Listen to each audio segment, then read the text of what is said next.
പാക് ചാരസംഘടനയ്ക്ക് വേണ്ടി വിവരങ്ങൾ ചോർത്തിയ യുവാവ് ഉത്തർപ്രദേശിൽ പിടിയിൽ. ഉത്തർപ്രദേശ് സ്വദേശി ആദർശ് കുമാറാണ് പിടിയിലായത്.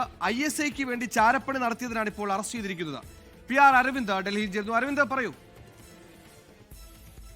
സുരക്ഷയുമായി ബന്ധപ്പെട്ട തന്ത്രപ്രധാനമായ വിവരങ്ങൾ പാക് ചാരസംഘടനയായ ISIക്ക് കൈമാറി എന്നതാണ് ഇപ്പോൾ UP ATS കണ്ടെത്തിയിരിക്കുന്നത്. ഇതിന്റെ അടിസ്ഥാനത്തിലാണ് ഉത്തർപ്രദേശിലെ ആഗ്ര സ്വദേശിയായ ആദർശ് കുമാർ എന്ന ലക്കിയെ ATS പിടികൂടുന്നത്. പിന്നാലെ കോടതിയിൽ ഹാജരാക്കിയ ആദർശിനെ ഇപ്പോൾ ജുഡീഷ്യൽ കസ്റ്റഡിയിൽ വിട്ടിരിക്കുകയാണ്. പാക് ചാരസംഘടനയ്ക്ക് വേണ്ടി വിവരങ്ങൾ ചോർത്തി എന്നതാണ് ഇപ്പോൾ ആരോപണമുള്ളത്. ഇതുമായി ബന്ധപ്പെട്ട അന്വേഷണം പുരോഗമിക്കുകയാണെന്നും ഇപ്പോൾ ഉത്തർപ്രദേശ് ATS വ്യക്തമാക്കുന്നു. കഴിഞ്ഞ കുറച്ച് ദിവസങ്ങളായി ഉത്തർപ്രദേശ് ATS ആദർശിന്റെ പുറകെ ഉണ്ടായിരുന്നു. കൃത്യമായ വിവരശേഖരണങ്ങളുടെ അടിസ്ഥാനത്തിലാണ് ഇപ്പോൾ അറസ്റ്റ് നടത്തിയിരിക്കുന്നത്. എന്തായാലും പരിശോധനകളും അതുപോലെ തന്നെ അന്വേഷണവും പുരോഗമിക്കും. ആദർശിന് പിന്നിൽ കൂടുതൽ പേരുണ്ട് എന്ന നിഗമനത്തിൽ തന്നെയാണ് ATS മുന്നോട്ട് പോകുന്നത്. പാക് ചാരസംഘടനയ്ക്ക് വേണ്ടി വിവരങ്ങൾ കണ്ടെത്തുകയും അത് കൈമാറിയെന്നുമാണ് ATS കണ്ടെത്തിയിരിക്കുന്നത്.